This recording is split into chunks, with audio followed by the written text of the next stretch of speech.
All right. Well, very, very, very good morning to everybody. Happy Friday. Hope you're either outside enjoying the weather, whether it's not too hot, or inside cowering in the AC like I am. Um, yeah, very good morning to you. It's my distinct pleasure to be able to welcome you to the June 2026 edition of the Hispanic Council. As the virtual background says, my name's Joe Stainsby. I'm the Chief Development Officer for OmniRide. And this meeting is being recorded. It will be available on our mobility services page of our website, probably along with a transcript of this event.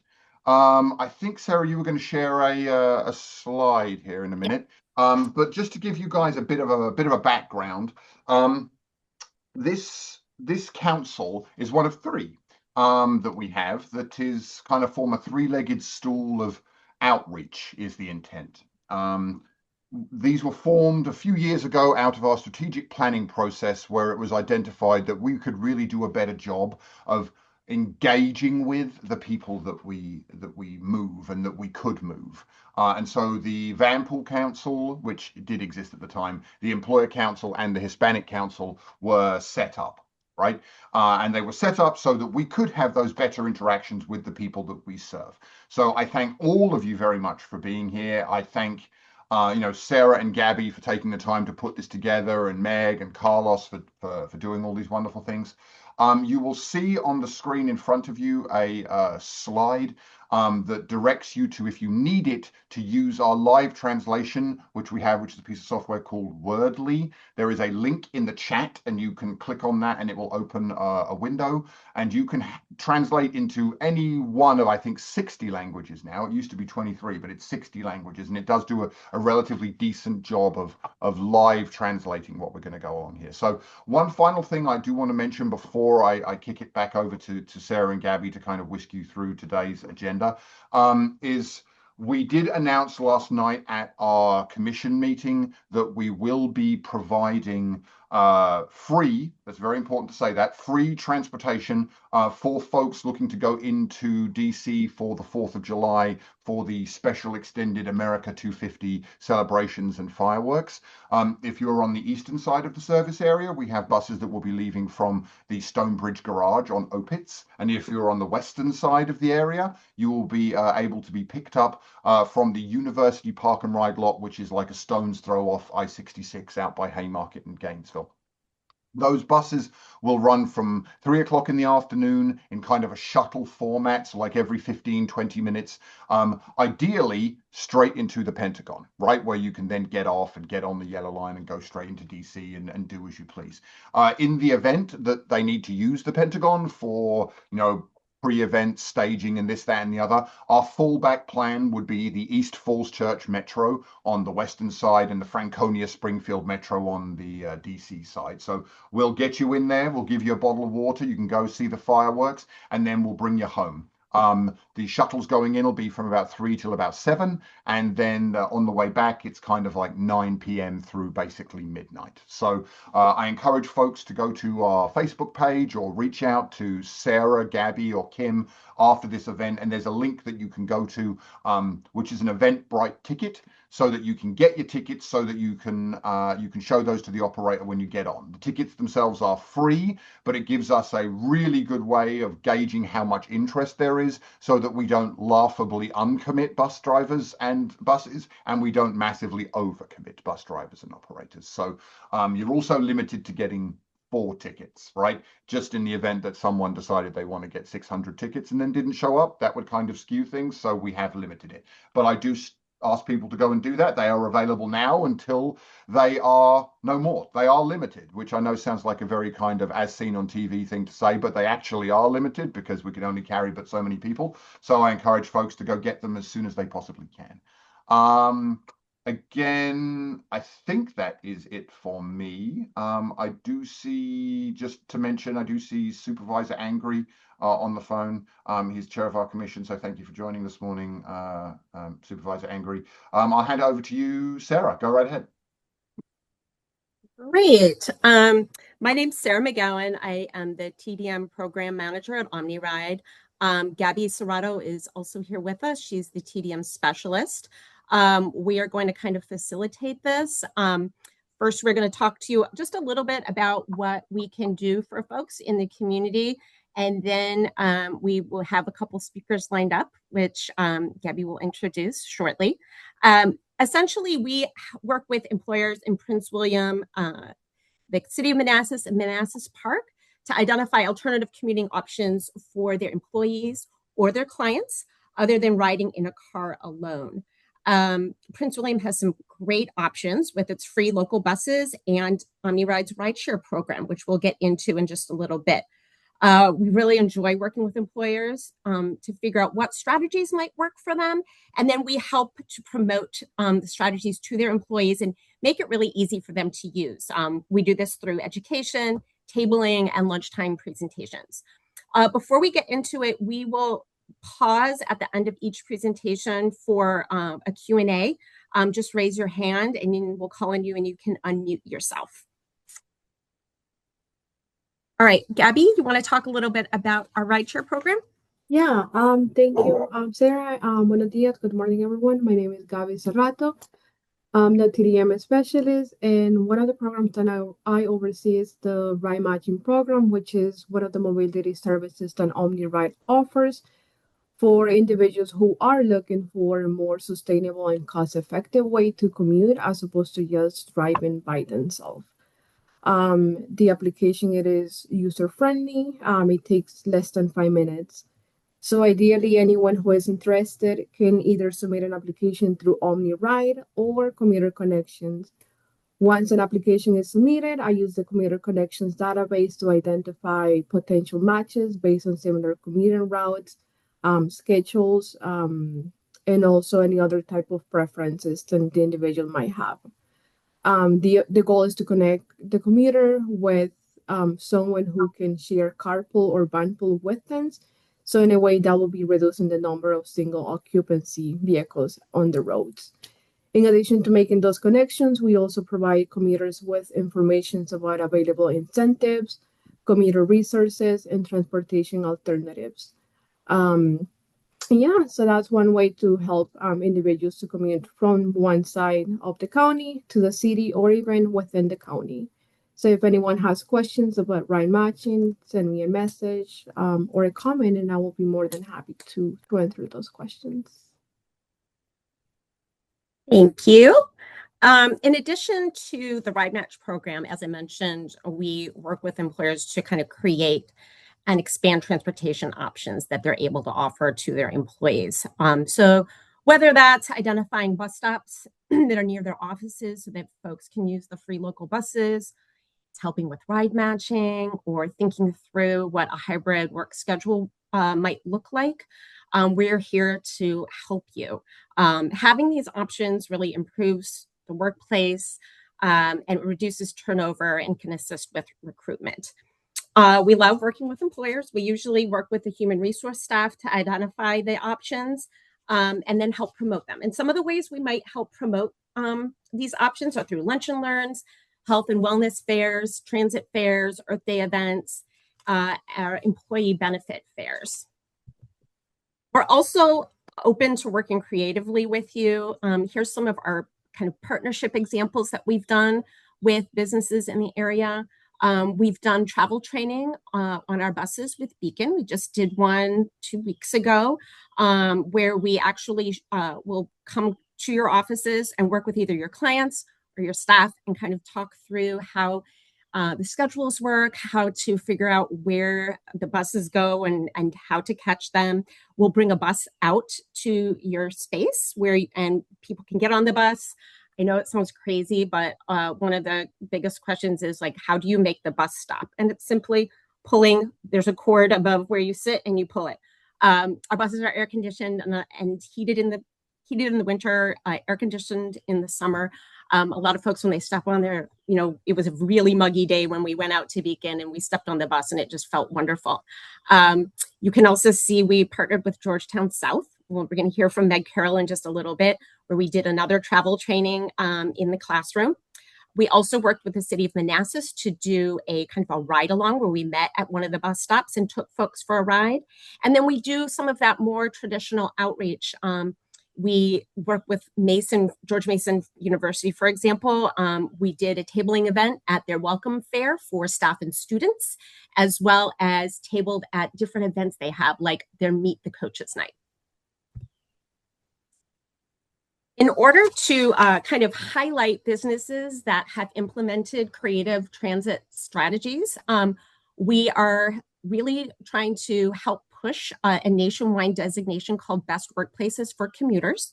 We're in our third year of promoting it locally. And in fact, this week, applications just opened and they run through December.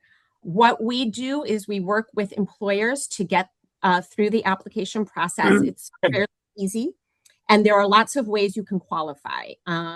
Hybrid and remote work, if you offer bike storage or bike showers, lockers, things like that. If you're near a bus stop and promote busing, you can have us come out. That's one of the check marks for qualifying. OmniRide pays. There's a membership fee. We pay for the first 2 years. And we're really excited about it. It's quite popular in some of the other counties. Fairfax has a number of employers with this designation. So does Loudoun, Alexandria, and Arlington. We also love to highlight these employers. This past March, we brought them to our board meeting, representatives from the companies, and you can see these were our 2025 designees. You can see Chair Angry and Bob all posing with them. But we're really excited about the program. And if you have any interest, just drop your contact information in the chat or follow up with us after the presentation. Also, just coming up, just as we do the Hispanic Council, we also have an employer council that's scheduled for next Friday, June 12th from 9:30 to 10:30. We have 2 speakers lined up.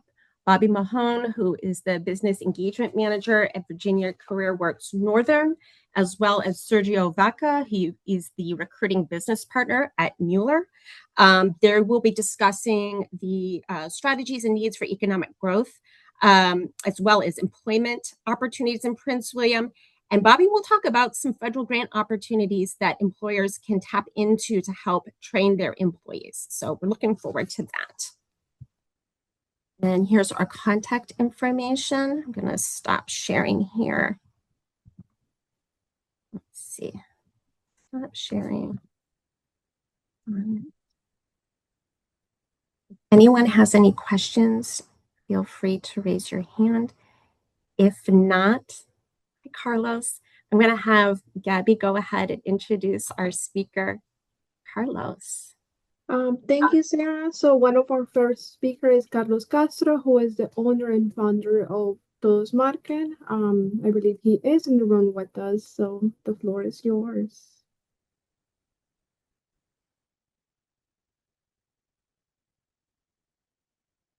Carlos, you're muted. Thank you. That's a great information. It's well wonderful. I'm glad to be here. I had to apologize for my attire, but I actually had confused the meeting on the 12th with today's meeting. I was in the middle of getting my workout at the gym. So, but this is, my compromise. So I had to apologize for looking the way I do. But I am happy to be here, and as the president and CEO of Todo Supermarket, which we founded back in 1990. So we have been in business for like a little more than 36 years. And we got involved in our community from the get-go. And I have seen the progress. I have seen how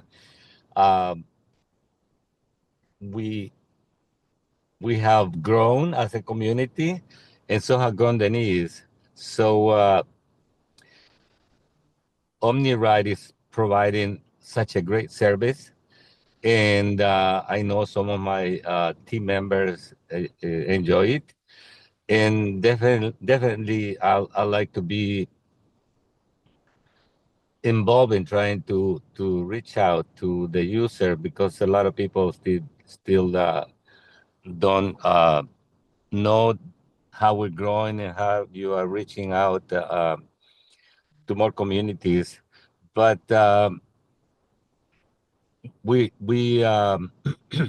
in the service we do with the community, we are happy to distribute smart cards. I've been a user of those in the past, and anybody that needs, any card, we're available there from 7 a.m. to 9:30 p.m. generally, Monday to Friday. So what can I say? Carlos, I believe that you are the only distributor of Smart Trip cards in the county, right? You would have to go in to get them, which is a great resource, right, for your customers. And having some of those resources has really helped kind of brings in a lot of customers. Yes, thank you so much, Sarah. I didn't know that. That's pretty good to know, definitely. And it is also very important that we're here, all the information that you have this morning, because we, as a company, we're working with the school system in a program that is called Explore. So we have we actually built a classroom, and the program of Explore, it's been 3 years. We just graduated the third edition, the third promotion, and excuse me.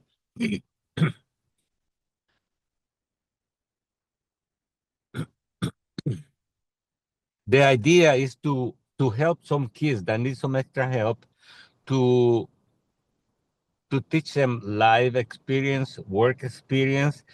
And since we joined, there is 3 more companies that have joined. So actually 4 more companies that are helping these graduating high school students that need an extra help to fit in the community. And we are so proud to provide that service, to provide that opportunity for our youth. And I think it's so important that we're talking today with you all, because they come from different areas, and sometimes they're gonna need to use the parent, their families are probably gonna need to use OmniRide services. So that's one of the programs that I'm very proud of, which, like I said, this week on Monday, we did the third graduation, and we had a graduation event. We had a lot of people come in, a lot of the families. So a lot of good things happening, and we're proud. We're proud to do it, and I know that's a part of our moral obligation, civic obligation, to be with the community. And excuse me, I see OmniRide being exactly that pillar that the community needs to really function, particularly nowadays under this economic condition that we're living. So I had to apologize. I didn't have anything like exactly prepared, but I'd be glad to answer any questions. And We got to speak with you before this meeting, so I know there were some really things that piqued my interest, and one of the things was your community engagement as a business. I don't know if you started like that, or if it was intentional, or if it just kind of was more of kind of an organic thing that happened. Can you talk to us a little bit more about that? yes, thank you for reminding me that, because that brings me back to my father. He was a community man, and he was very giving, very kind-hearted, and he taught us to be of help, to be when people need us, and I enjoy that. So when we opened, my wife and I opened the store back in 1990. I The Woodbury supervisor came up, and she said, Carlos, this is wonderful. You're gonna be the first, little supermarket here and for the community. And she directed me to get involved in the community, and I tell you, I have enjoyed that so much because it's been a two-way engagement. I learned a lot. I learned to speak in public and not being so afraid. You know, there's always nervousness, and also I had connections that I made through the years. So I went in on all over directions. So I got involved with the schools. I got involved with the political establishment, which I really enjoy because I like I like to think that I am the self-appointed representative of the Hispanic community for many years. Now we have other great organizations that are joining us, but before that, you know, we I was the only voice, you know, for many years back in the 90s, of course, and the community was still growing. So um, actually, I want to stress that out for the audience, you know, because one thing I admire of the American society from being a kid and seeing what they did in my country when I was a poor little kid, um, they always give back. They always get involved. They always are helping. And I learned that here, but with my new environment, you know, I migrated back in 1980. I was 25, so I've been living here more than the most part of my life.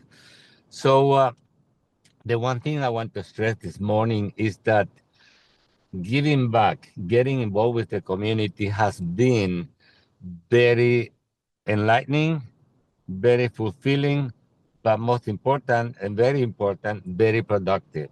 Because through this involvement, I have been able to make good friends, make good connection in different circles. And one of the great things that came to us, I was volunteering at United Bank before it was called what it was called, Virginia Commerce Bank, and I I get news that Marusco Plaza was sold to one of the executives at the bank.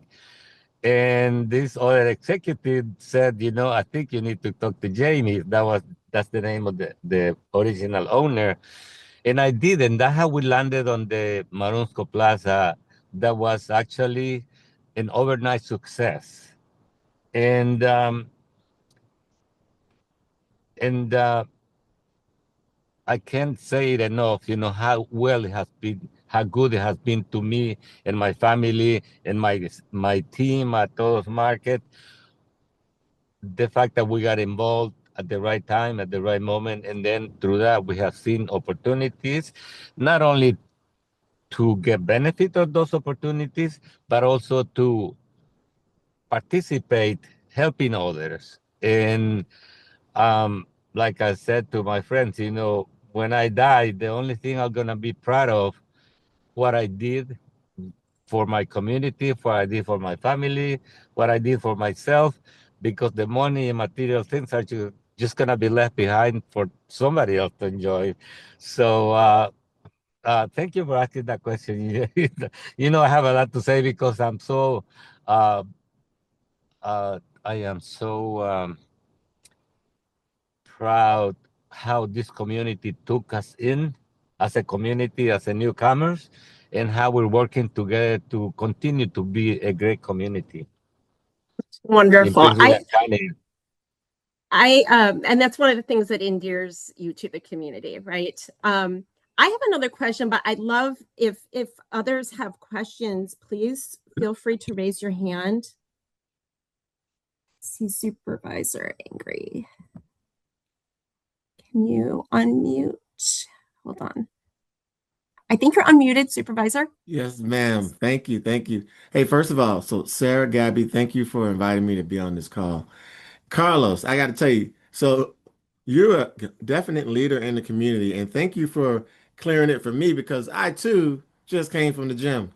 And so I think you're showing that physical fitness is also important too to your mental health, and that's what we got to keep doing. So I love to see that, man. That's perfect.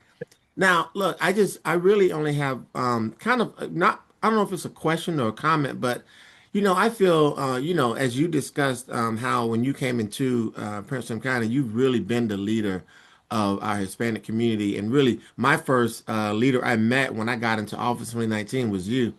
And we talked about, you gave me a tour of the store. We talked a lot about the needs of the community and really, so I really appreciate all that. And I feel like 7 years later, there's definite more I can be doing from a conduit, I guess, a position because I didn't know about the Smart Trip card and that you had them at your store. And first of all, thank you for this call because I learned a lot just in the short time just listening to this call that I can be doing more through my office to really make some of these connections. I didn't know that and look, I'm the chair and didn't even know that we were giving tours of the bus and literally riding people around because true enough, when I first rode the bus back when I was in the Army, I didn't know how to stop the bus either. I thought you had to yell up to stop, but then there is this little button or pull thing that you can do. And so that's just interesting because there's so much you can know. So to the group, I really want to do more to kind of make the connection of bringing the community together to do some of these tours that you're talking about. Also, Carlos, to really identify your store as a location that folks can pick up these smart trip cards and really do more for you to do that. So, and also I got to get by to see you again so I can get another tour. We can catch up and see what's going on lately that we can do better with. So that's it for Well, that'd me. be great. Yeah.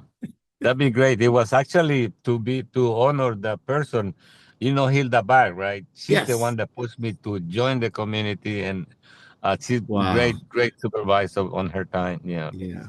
Yeah. Well, thank you for everything you're doing. And thank you all for this call. I love this. Thank appreciate it. you. Thank you. Janae, I see you have your hand up. I'm going to ask you to unmute. One, I want to say thank you so much for the presentation. As a longstanding Woodbridge resident, I have seen both of your stores and been in both of them. And it led me to a question. I noticed that both stores are on Richmond Highway. Was that planned or was that just something that occurred? Yeah, that's actually something that occurred. We were in Alexandria, and then my wife was getting tired of the traffic, so we look at an opportunity in the town of Dumfries, and that's how we moved there. And then we sold the Alexandria store like 20 years ago, and then we had the opportunity to move in into the new location where River Oaks Plaza, uh, um, and this is our third year in the community. It's a great big store that we pretend to serve the entire community, which is very diverse. It's not just Latino, that we have people from all over the world in the community.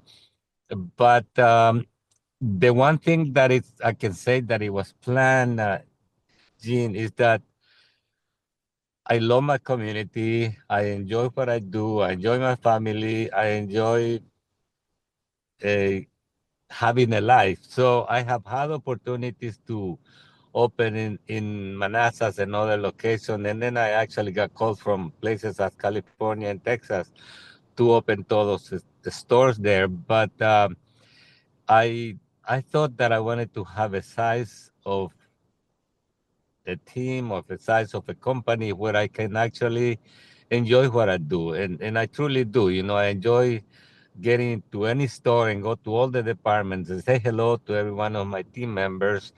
And that takes a little planning because you can get pulled into open more stores, and before you know, you're chasing dollars, and then you're losing your life That's all I could say.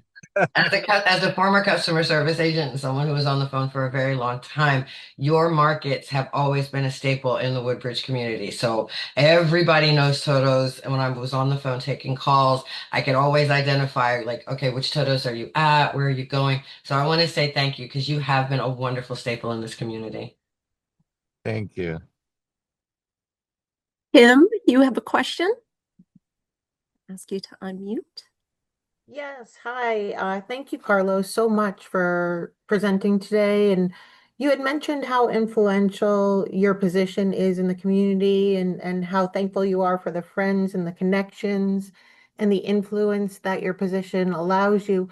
But I think what you forgot to say was that you're providing amazing jobs for the community as well.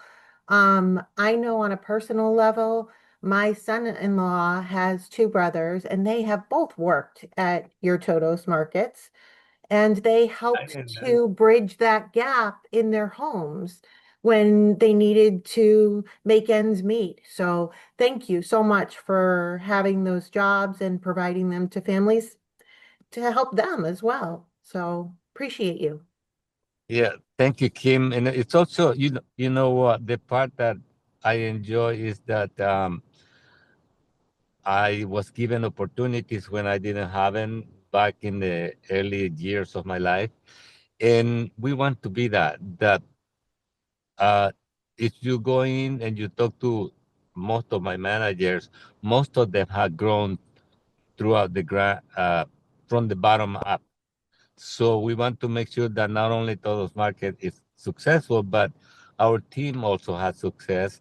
And now we're actually working give opportunity to high school students during the school years and after. So it happened in the past that graduation came and we lost the whole team, right? And now we have a different approach. We start grooming them and finding what other capacities they had that we can use in our business and give them opportunity to grow. So, like one of these students is now our internal auditor. And then there's other success stories, they're managers at the store.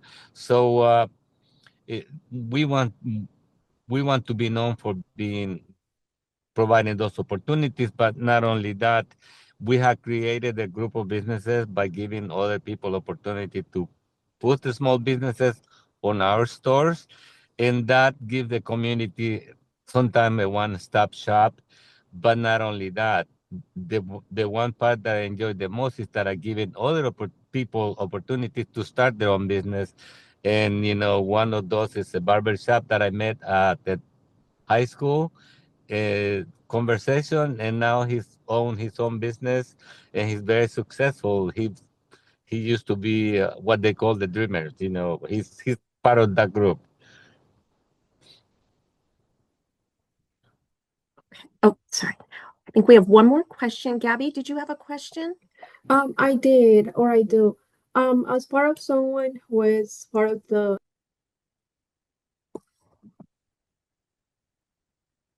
Gabby, I'm so sorry. I accidentally muted you. I'm so sorry. It's fine. Like I was saying, as someone who is part of the Hispanic diaspora, I do want to say thank you for being one of our strongest pillar in the community. And my question is, can you walk us through what other services we can find at your store?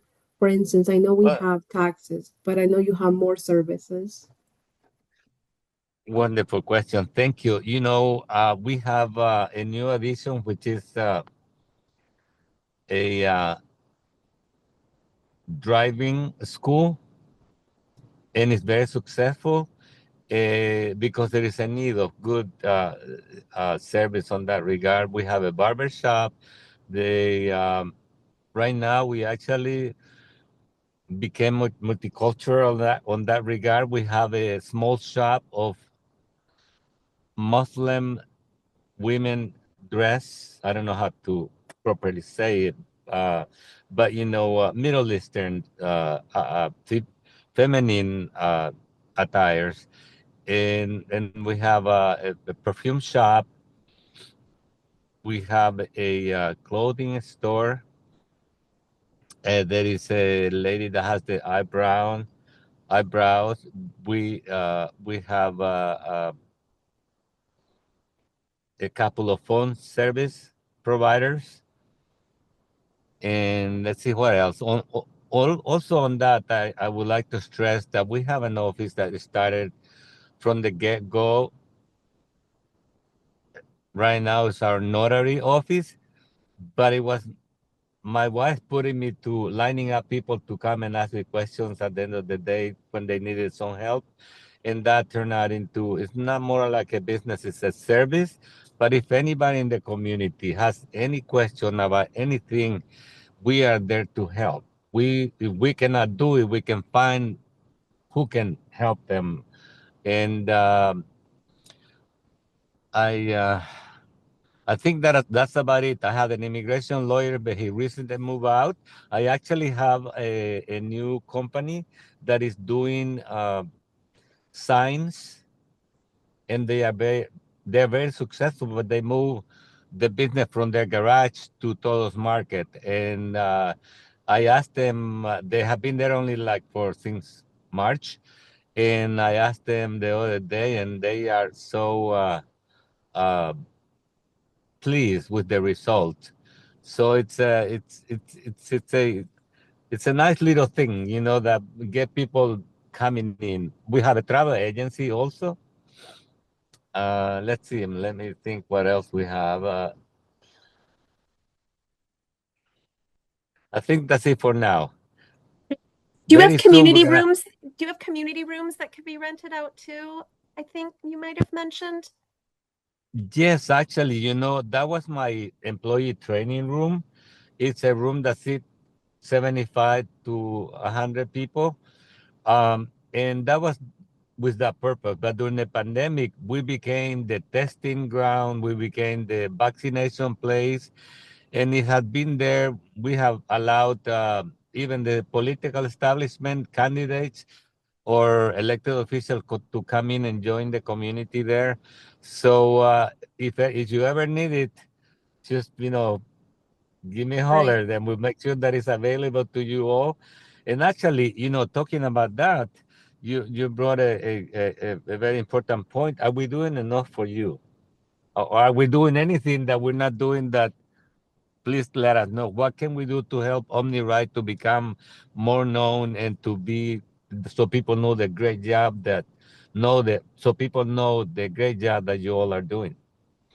I know we've been working with Contact There to get our schedules out there, or at least a way for them to find them, because I know that that's a question that comes up: is how do you get to the hospitals and things like that. So we're working on it, and maybe we'll take you up on hosting something in that room. I know we spoke about that earlier. That's why I knew about it. So anyways, we're going to wrap up. Thank you so much, Carlos. Really appreciate you taking the time to speak with us. We really, really appreciate it. Thank you so much. Yeah, thank you so much. Last thing to want to say is that I lost my assistant. That's why kind of my schedule is kind of like on the shambles. But if you know anybody that if bilingual would be great, but not necessarily. I am in the market to find not only assistant, but I'm trying to fill out the top position like assistant managers and managers for the stores. Thank you. I have to use the podium. Thank you so much. Gabby, would you like to introduce our next speaker? Yeah, for our guest, our next guest speaker is Meg Carroll, who serves as president of the Georgetown South community, and she also advocates for the Hispanic community in her town. I'm on, right? So I'm Meg Carroll. I'm the community manager of Georgetown South. I've been here 15 years now. Prior to that, I was a police officer for 26 years. I retired from the city of Manassas after 21 years of service there. I have to say that being a cop and manage a community are kind of the same.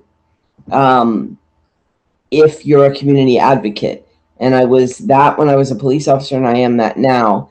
Our community is quite unusual, and it's a bit unusual that I would be the advocate because obviously my name is Meg Carroll. I'm of Irish origin, but our community is 95% Latino, 95% Spanish speaking. We have about 1,100 school-age children in our community, about 4,500 residents. We, I think, have made it clear to people that we are very welcoming of immigrants. Like Carlos said, and I was glad to hear him say it, we also, if somebody comes to us with a question, my policy is you never turn somebody away, and you don't just give them a number. You give them a number that you've already checked out and made sure that it works and that it's the right referral source for them. Because if not, then you've just mired them up in the mess again. I should point out also about our community and that because a lot of them are immigrants, we are facing some challenges right now. To be honest with you, we have a shopping center that's very close to us. It's not ours. It's called the Grant Avenue Shopping Center. The patronage there is down because there are a lot of people that are just afraid in terms of immigration issues. And we have been facing that obviously since January, the third week of January in 2025. We, that I know of, have had about 45 people deported. We do try to support the families that are left behind because quite often they're left behind and there's no one to pay the rent and there's no one to help with the kids. And, you know, there's sometimes we help with reunification as well. So I know it sounds weird because Georgetown South is actually an HOA. So why is an HOA doing all that? I think we're doing all that because it's the right thing to do. And I try to run our HOA like a community. I am very interested in how annual inspections go because I want the houses to look good, because I want the neighborhood to be, it's a sustained effort. We're a 62-year-old neighborhood now, and we still look good from the outside, and I want to keep it looking that way. I faced an uphill battle, I should say, when I came in that Georgetown South was once known more for its crime than it was for anything else. And that is simply not the case now. But there are still people who believe that. The only way I can get them not to believe it is to do what I do with my Facebook post and to let people know that our community is open to so many other things. I'll give you an example. Next week, we start a STEM camp, 3 weeks. George Mason and Micron are running it, but it's happening at our community center in our community room. The following week, we start soccer camp. We usually get about 120 kids at our soccer camp.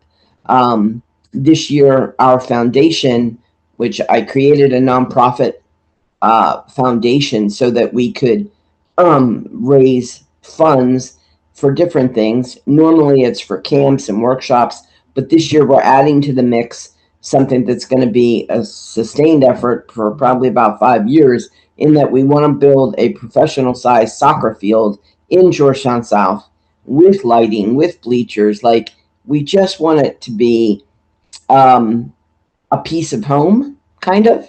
And in Georgetown South, Georgetown South is kind of a little city unto itself, to be honest. Our residents don't leave very much. When they do, we are trying to encourage them to go on Omni Ride. And I think quite often our people fear the bus system. because they don't know what it's like. So OmniRide's been gracious enough to come out and do already one travel training. They're coming and doing another one at the end of this month, and then they're doing a ride along in June. And I'm really excited for our moms, particularly our moms who are kind of stranded at home during the day, to be able to learn how to operate and get around and, you know no boundaries, basically. I think that's what OmniRide does for us, is it breaks down boundaries. Because if accessibility is a boundary, well, OmniRide takes care of that for us. This fall, we're going to start with English classes. METS is already running English classes 2 nights a week.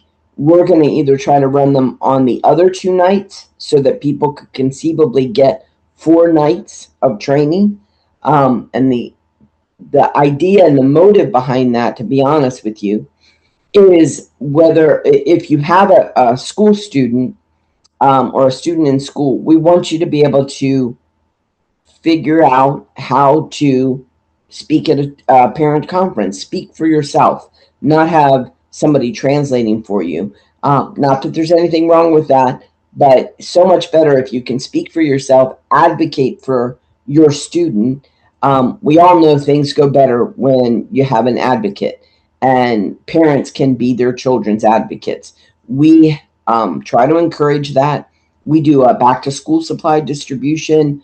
And when we do that, the parents that register have to attend 2 meetings. One of them this year is going to be with the police to let them know, hey, this is what we're facing in Georgetown South. These are our biggest issues. Guess what the biggest issue is this year? It's trash. It used to be drugs, and now it's trash. And I'm so happy to say that, because trash I can deal with. We already dealt with the drugs, and we will continue to always monitor that situation. But that occurs in all communities. The other night is a back to school night where the schools that our kids attend come and present and do like a back to school night at our facility. We get normally between 150 and 200 parents to come out to that, which I think is a fairly excellent attendance rate. We do so many things for our people. Like this year, we're doing a career and confidence workshop series for young girls. We're doing STEM strategy, but using Pokemon to teach them STEM strategy. We're doing that in a computer lab that we have at our center that Kuma Labs put in for us. We have been very blessed by, I would say, almost like people like Carlos, but Carlos is on the East End, but people like Carlos who see our community as a place where they can turn around and help other people. And so, like next week, again, in addition to the STEM camp, we also have Chapel Springs holding a camp. 2 weeks after that, we're starting something called the Liga Mundialito, the Little World Cup. And that's going to be a soccer camp that we're going to run at Mayfield Intermediate so that it attracts all city residents, not just Georgetown South. But we're doing that. And then we're going to lead into a tournament at Osborne High School on July 13th, where we're also going to have a community resource fair. So Georgetown South just, and I don't mean me, my staff. My staff is, well, I'm the only native-born American on it. We're all bilingual, and I think we have 1 Salvadoran, 3 Mexican people, 2 Peruvian, 1 Honduran, and so they have such a wealth of experience coming from their countries that they bring to ours, but they also bring something that is very necessary in our job, and it's called compassion.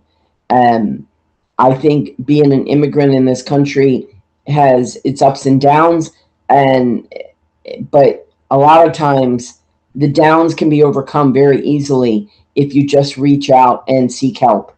And if you're reaching out to somebody like Carlos, or you're reaching out to somebody like Georgetown South, where we help you find what you need, I think that's one of the best ways to go. We get people from everybody, from across the city of Manassas, even from Prince William County, coming in and asking us questions because we've become known for getting them the answers.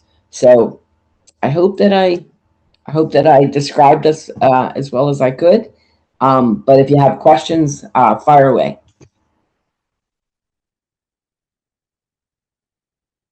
Oh, Gabby, thanks for all the applause. Any questions? Oh, Kim. Hey, Meg, thank you for all that you do for the community and really kind of creating a community in itself. What I've heard is that your community has a thing called Raiteros that helps people informally get rides from each other. Can you tell us a little bit more about that program that has taken off and really helped people within your community? And if there are any other ways that people are bridging transportation gaps? Well, I think you're going to get, here's the down and dirty explanation to that. There are a lot of people that didn't feel it was safe to go to their jobs anymore. And so they created ride services. And so that provided a job for themselves to be able to provide rides. They charge, obviously. And then it was also a safe ride for many people that didn't feel that it was their former mode of transportation was safe anymore. So that's all I know about that. It wasn't like a grassroots effort or anything like that. It was very organic the way it came up, and it came up out of need. And so now it's serving a need for employment for some people, and then it's serving the need for transportation for others.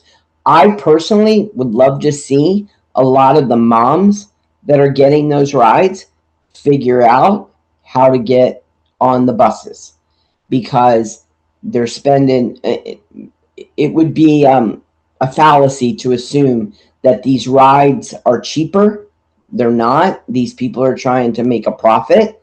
And so if we could get these moms and their kids on the buses, and I think that we're working towards that with the travel training. All of the people that were informed came to us for back to school supplies. I think we have over 160 parents registered so far with their kids. All of them are being informed of the travel training. So I'm hoping to get a lot of them to that effort on June 25th. Meg, would it help if we came out and try? I don't know what our schedules look like, but would it help if we came out and tabled at that event? Yeah, absolutely. Sure. Okay. Yeah. Because that's the kind of thing, like, if we know about things like that, we can try and get out there and, bring our tchotchkes. Everyone knows we always have new tchotchkes and our schedules and stuff, and talk with people. So we'll follow up with you on that. Yep. I'll just shoot the dates to you: July 22nd, August 5th, 6:00 at night. And because it gives you access to over 160 people at one event. That's fantastic. Okay, yeah, please do that. Do we have any more questions? I know we're getting close to our 10:30 mark here. Let's see. I see someone's in the chat. I think Carlos has his hand up, Sarah. Oh, I'm sorry. Where is it? Who does? Carlos. See. Yeah, you're muted again, Carlos. But I think I saw your real hand up, not your virtual one. I can't. I'm just trying to. Hello, sorry, guys. can you hear me? Oh, there we go. There we go. Sorry. Yeah. Thank you. I just couldn't figure out how to raise my hand. So I said, just want to really thank Meg Carroll. She has been doing such a great job through the years. We have connected in and out, but we all busy in our own worlds in the East and the West. But I tell you, I knew Georgetown South way before Meg Carroll took over, and it was scary to walk by. Nowadays, it's a very, very formidable community. Thanks to all your effort, Meg. Thank you so much. That's all I wanted to say. No, I that's a high praise indeed coming from you, Carlos, because I think you're the best role model in the world. So thank you. Meg and Carlos, thank you so much for sharing your time and energy and with us. This has been really well. I've really enjoyed my time here. But thank you all. We will have this recorded and up on our website shortly. If you have any follow-up questions, please feel free to reach out. But we'll give you, I guess, back our 3 minutes and your 3 minutes, and have a great day, everyone. All right, thank you, everybody. This was great.